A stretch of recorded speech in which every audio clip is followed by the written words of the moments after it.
Hello to everybody, I'm Marco Beato, Associate Professor in Sport and Exercise Science at University of Suffolk. Thank you to be here today. Welcome to this episode of Understanding Sports Science with Dario Pompa. Dario will talk about his experience in football at Philadelphia Union. Thank you, Dario, for your time here. Thank you, Marco. It's absolutely a pleasure for me to stay here today and present this topic. So first of all, I would like to say thank you for Philadelphia Union and to Bill Notes that we share with him some experience and also some videos in this presentation. I'm talking about estimate of ground reaction force for training and assessing physical competencies. So my background, I have a master's degree in sports science of the University of Rome Tor Vergata, funded by Carmelo Bosco many years ago, one of the most important sports scientists in the world, in particular to jump tests and strength training. I have a master in performance in football, always in Italy, professional performance coach in football license, with a C license and CS license. I would like to introduce the Philadelphia Union Performance Department. We have our director, Garrison Draper, vice president and for players and health and performance. I have the responsibilities for the Union 2, the second team, under 23, and also I'm the applied for sports scientist for the club. Also in my group, in my team, we have Brian Betts. He is the head athletic trainer for again for the Union 2, and we work together also for the reconditioning part during every single day. Outline for this presentation: we are going to talk about the measurement of force generation versus force transmissions, position depth during some movements, in particular jumps, and the difference between double and single vertical and horizontal jumps movements. Very important, from my point of view, training equals testing. And in particular, in this presentation, we are going to talk about ballistic movements, in particular jumps and sprints. It's very important from my point of view, of course, look at the movement efficiency, the movement quality, and the neuromuscular competencies for specific tasks. We have some pillars that, from my point of view, are very interesting and important. Looking at this presentation by Doc Nymphius, we have these 5 pillars: the gastrocnemius solus force, the knee flexure at impact. This part is very, very important. And the hip strength and force, the pelvic gimbal, and the dynamic trunk control. So these 5 pillars will be very important for training and testing during all the exercise that we are going to show today. So when we want to assess the ground reaction force, basically we have different instruments. So the main common instruments are the force plate or the inertial measurement unit, so the accelerometers. So like in the picture, you can see that the force plate, of course, is under the ground, so we can absolutely understand very accurate the ground reaction force. The accelerometer, of course, we can put the accelerometer in this different part of our body, but generally is in a belt located like here in this red circle. So we can understand different parameters, many parameters. For example, one parameter that for me is very interesting is the RSI. But for using these 2 instruments, the calculation will be different. For example, RSI is the ratio between jump height and contact time. If we have the force plate, the jump height is calculated from the takeoff velocity.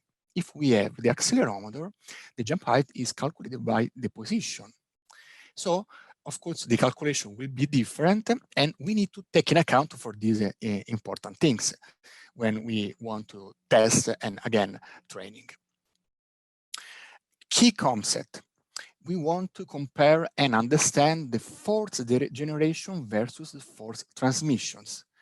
The difference between the capacity to generate force and the ability to transmit this force into the ground.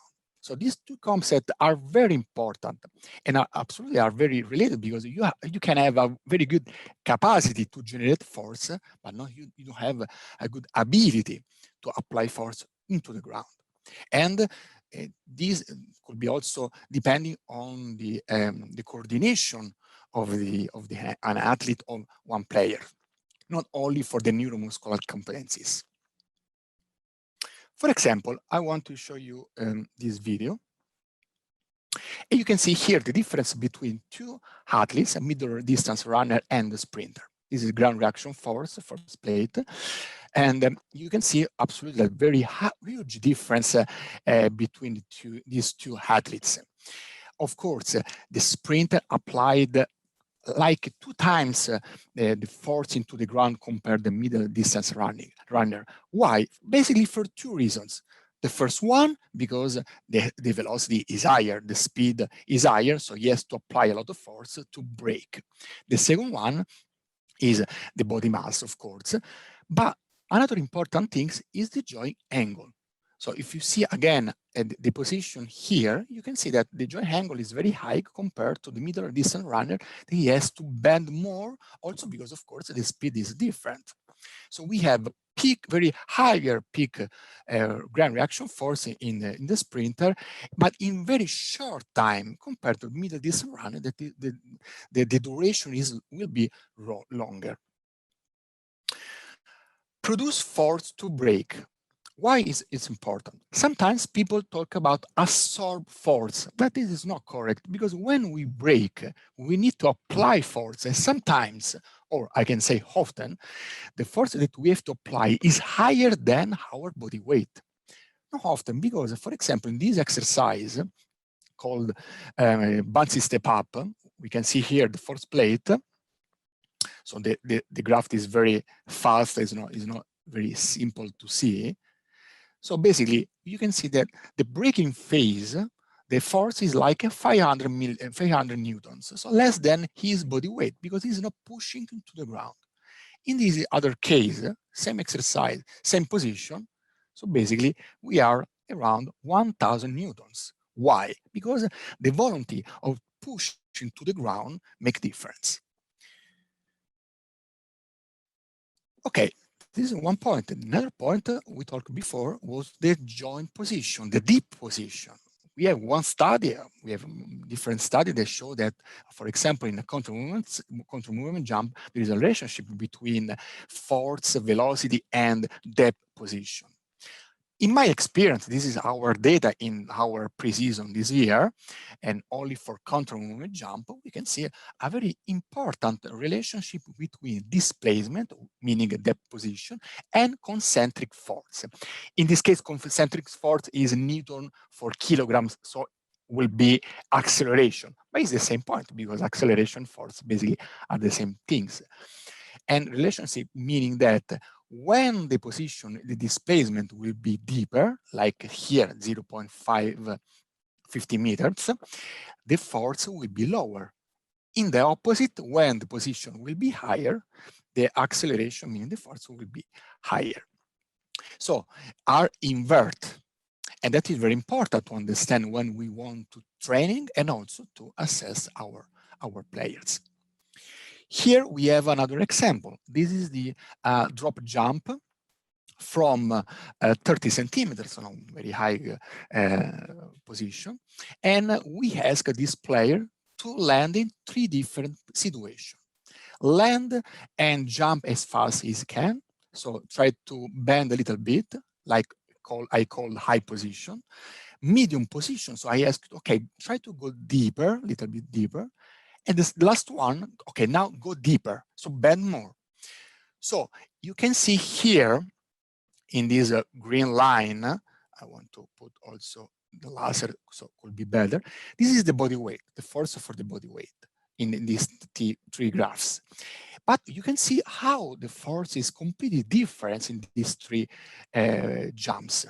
In this case, the force is very high, but for a short amount of time. Medium and deeper position, long time, less force, close to the body weight. compared to the other three positions. You can see also the peak force completely different. Contact time and eccentric force to break also here is completely different. It's inverted compared to the position. So again, here, if you want to compare training, you want to understand the training, you want to have a very good information for the training, again, for the testing, we need to understand these things.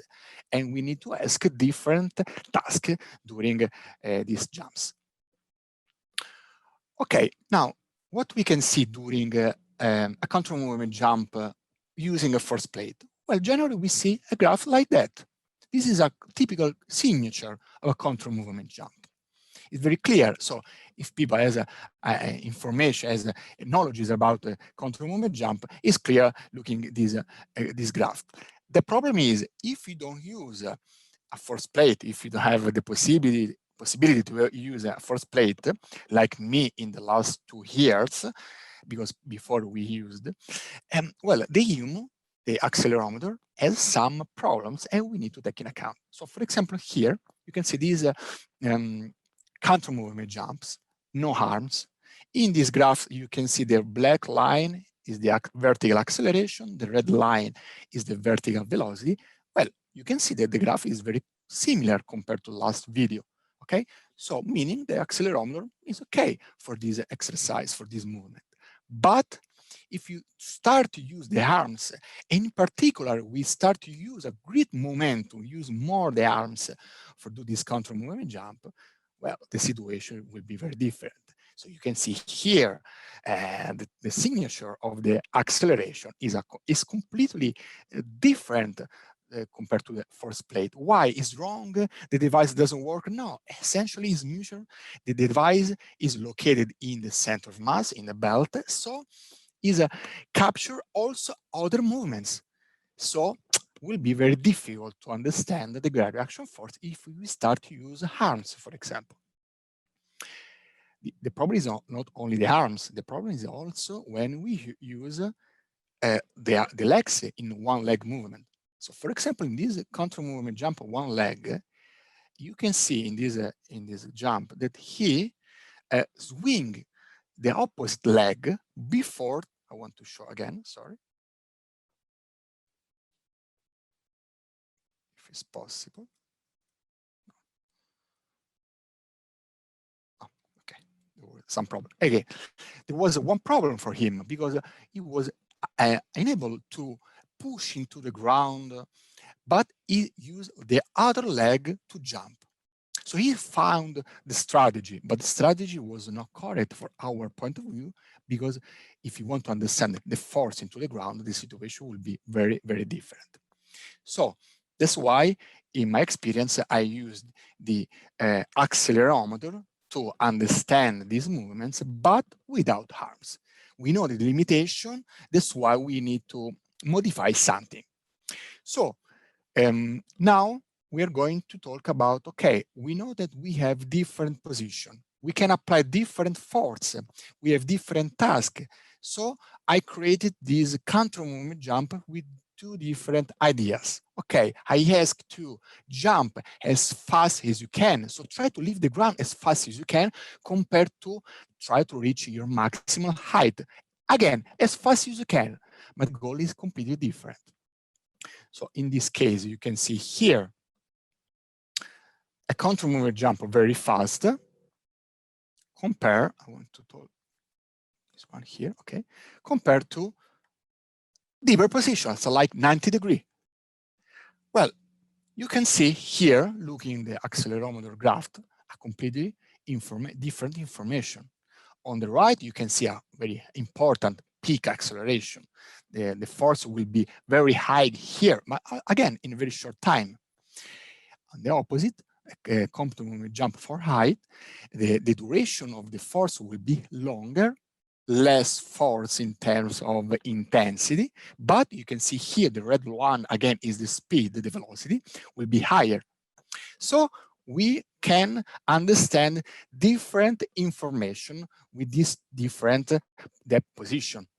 So that's why we need to understand different things. So we have different specific adaptation during these jumps. Okay, the jumps is very interesting. Okay, we can use one leg jumps, a double leg jumps, but the final goals will be also to understand the main important things, not only the jumps, because in football, yeah, some players jumps, but we run, okay? And during the sprint, we applied a lot of force. We saw at the beginning with the sprinters. Sometimes when we use GPS, and you can see here on the left, the acceleration will be close to 0 when we are very close to the top speed. In this case, the sprint was about 8 meters per second, was not a maximum sprint. We can go over 8 meters per second. But you can see here how the acceleration will be very high. And the people sometimes could think, well, okay, when we have high speed running or when we sprint, we are not applying force because the acceleration is very low. It's not true, because this is the acceleration coming from the GPS, but it's the change of velocity from the center of mass. And of course, when we are close to top speed, we are not able to apply a great acceleration. We are not able to change too much our velocity. But every single step, we need to apply a huge amount of force into the ground to move fast. And if you see here, we have GPS data from 50 hertz is the blue line, and the accelerometer data 100 hertz. So we are absolutely able to understand a lot of things. And you can see the total acceleration. So the resultant of all acceleration, vertical, horizontal, and lateral, is very important. We are here about 4,000 newtons, 4,500 newtons. At the beginning of this sprint, the acceleration is important, of course, but it's not like when we are at top speed. So that is very important. We need to assess this ability to apply force into the ground. An example to understand this high speed movement in a gym by jumps, so is one part of the process to understand, of course, the force into the ground, is the single leg repeated vertical jump. So if you see this player, there is something wrong. That's why it's also important to understand the movement quality is not looking only the data. If you see him again, he's not pushing to the ground. He's landing without pushing. Again, he's moving the opposite leg. The opposite leg is driving the movement. He's not pushing with the left leg. That's a good, important mistake. The other player, the situation you can see is better.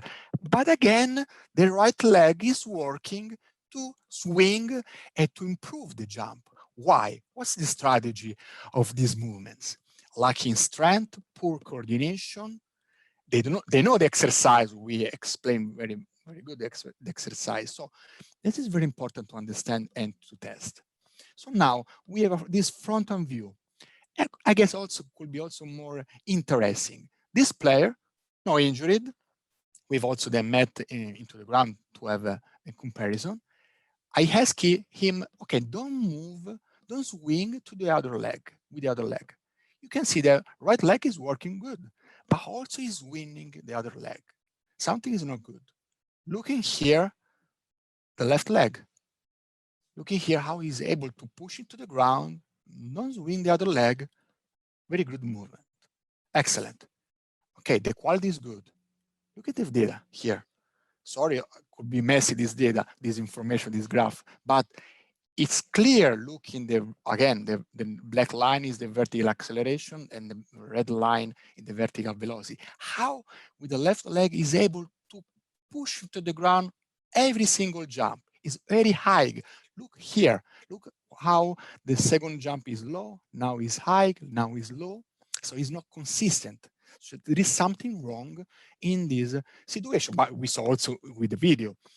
So again, that is very important to assess our players. Okay, going now to the goalkeepers.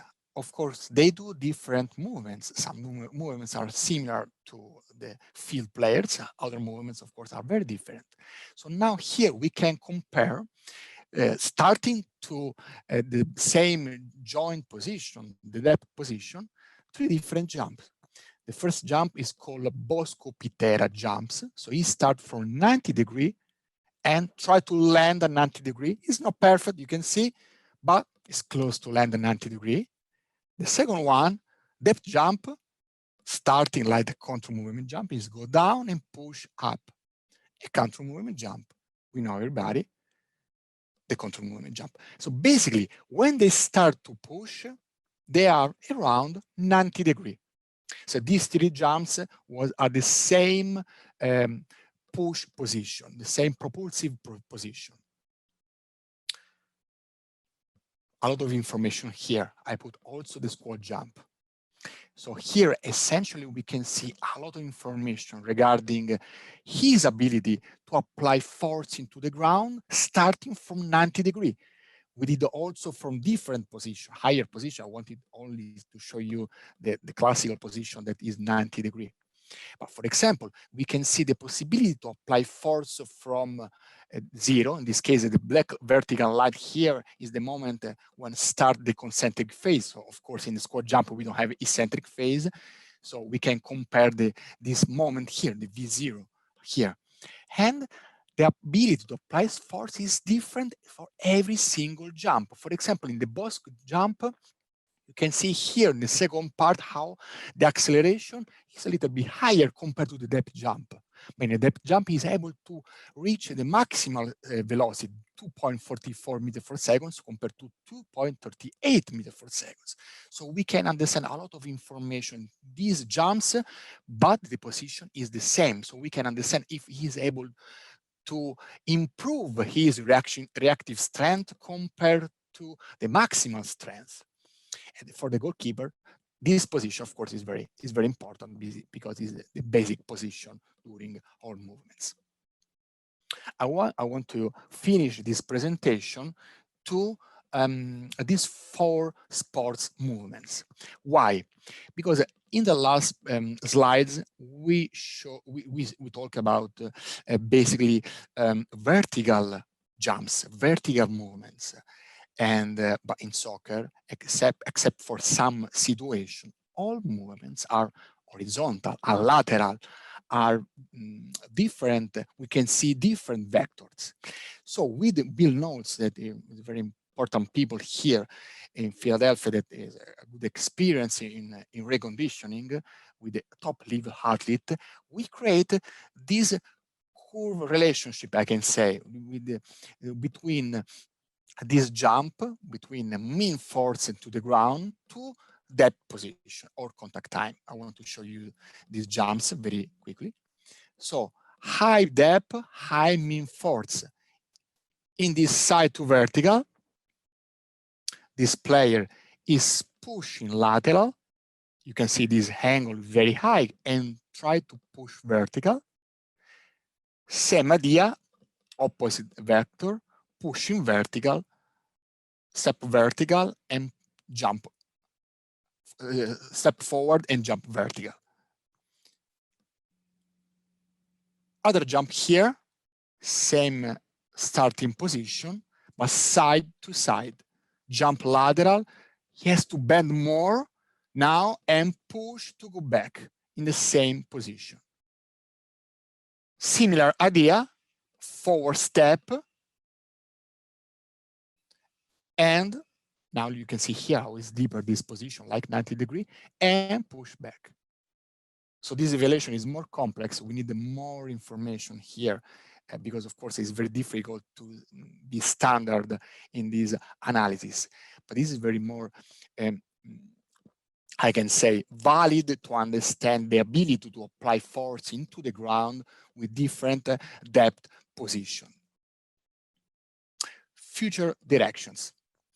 Of course, my data and the second part in particular was with accelerometers. So we know we have this limitation. So it will be very important to try to have a complete picture regarding movement analysis with force plate, meaning also with arms, and also with the motion capture and AMG in different population. Of course, not only soccer, but try to understand different sports and how it works, for example, in rugby compared to basketball or for individual sports.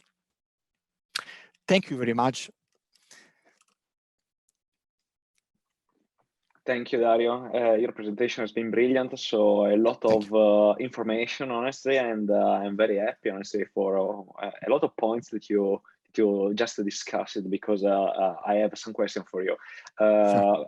It's very nice also that you have presented the rest of the stuff of your club. So I would say I would like to thank them Absolutely. now, because obviously your job derive from the collaboration with this brilliant scientist.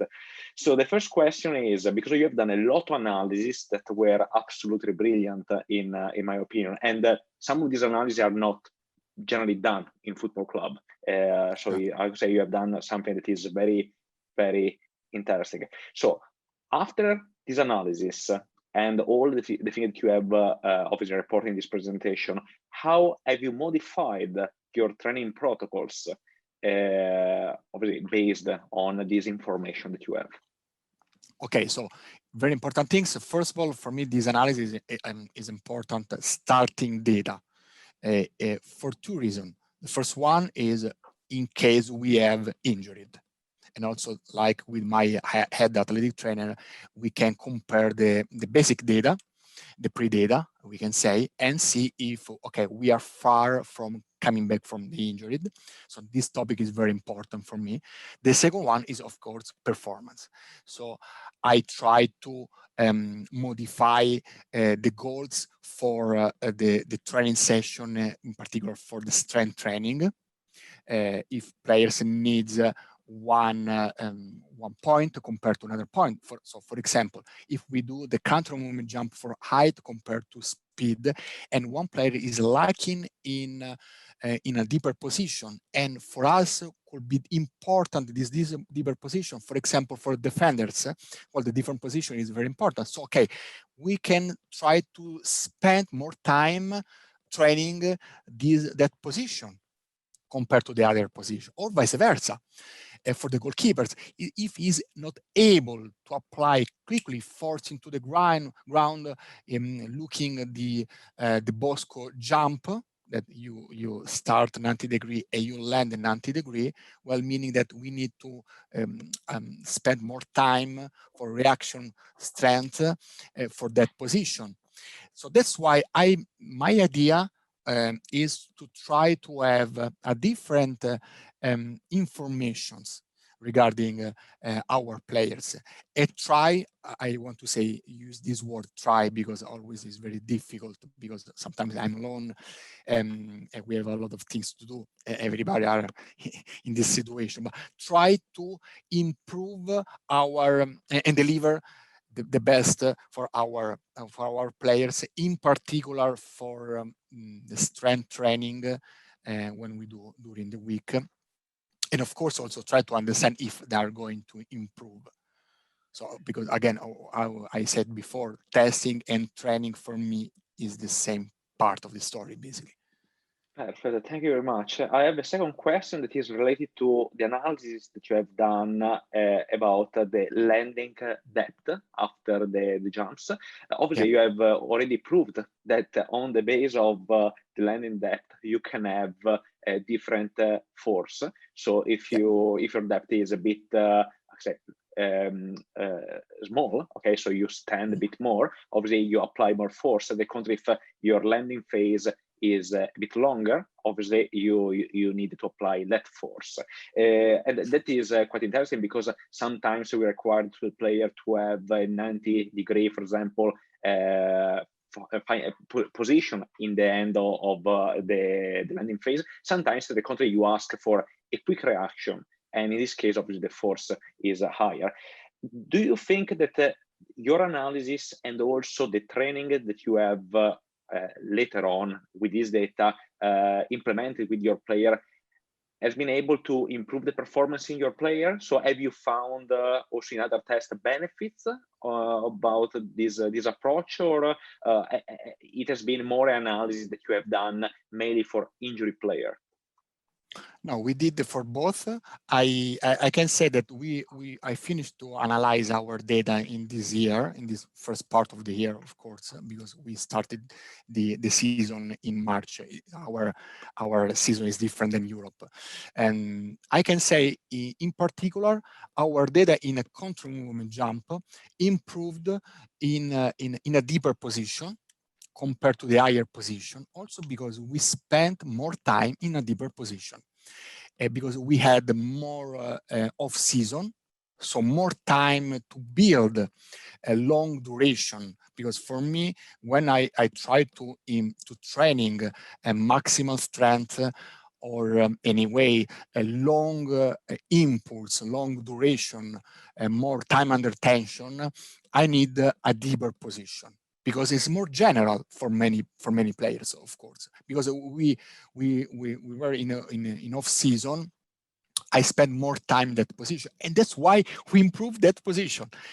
We didn't lose the higher position, that was good, but it improved too much the higher position. And that is interesting, because at the end of the day, we can say that if you training something, you can improve what you are training. And also for this depth position is the same point. If you spend time for a particular angle, a particular depth position, basically you can improve more that position than other position. Doesn't mean that you can really have help for other positions, basically. But yeah, we saw some difference. It's very difficult also for us. I want to say that have long-term information, because the Union 2 has played. The goal of the Union 2 is to move players from the academy to the first team. So we don't have players for more than 1 year, because after 1 year, or they go to the first team, or they go to the college. So they don't stay with us anymore, because there is no other chance. This is the approach here. So it's very difficult to have something for long term. Perfect. So thank you also for your answer. I have the last point, and after I can say that you have been brilliant in all the points that you discussed, and I need to thank you again for your time. So the last point I would like to discuss is about high-speed running and sprinting velocity. Because obviously that is a very hot topic, because I've done a lot of research, and there is a lot of discussion in football about the importance of acceleration, decelerations, but also high-speed running. And like you say, that when you achieve a very high speed, that can be of a sprinting speed, or in any case a quite high speed, and you maintain that, or you are close to the peak, you don't have any more acceleration, because obviously you are maintaining the speed. But you said something that is very important, that in reality you are applying a lot of force, because in any step you are applying force to maintain that speed, and that speed is high speed running sprinting, so your force in reality is very high. So I would like to ask you, using this type of information, have you modified your training session? In this case, I'm talking about obviously sprinting training, high-speed running training. Following your analysis, what have you done? Yeah, so we did a lot of stuff in this topic, in particular with Bill notes. When we are high speed running in sprint, as you said, you apply a lot of force, huge amount of force. We can apply more than 5-6 times than our body weight, but in a very short amount of time. And the great players, the great athletes, are the people that are able to apply this amount of force in very short time without bend. This is the very important ability. But it's very difficult, because we saw before, when we are in a higher position, in that position, we have to apply a lot of force. So try to manage that force is very, very difficult. That's why when we do running, for example, sprint acceleration, sprint testing, sorry, many times I saw, for example, if they run like 50% of the maximum sprint, top speed, the force every single step could be similar between right and left. When the sprint will be higher, the speed will be higher, now we see the difference. Now we see the problem, because now we need to break in very short amount of time and produce a huge amount of force. Now there we see the problems. And many times we saw these problems, in particular injured athlete, and that's why we test the sprint and not only see, okay, the maximum sprint, the maximum velocity, or the time in this 40-meter dash. That's okay, it's important, also the quality on every single step. So we can compare pre-injured, after injured, or also the performance of our players for every single step. If we see that they are very lacking to apply force, or the duration is very long, they sit like sometimes, they sit like speed. Okay, we try to improve the IDP work. IDP is meaning individual development work for them. Pre-training session, after training session, different session. So anyway, we try to find situation moment that we can improve and deliver more these reactive strengths and also quality movement. So that topic is absolutely very important. That's why I want to underline, we need to test the sprint, because at the end of the day is the highest important intensity activity during in the field during sport, basically.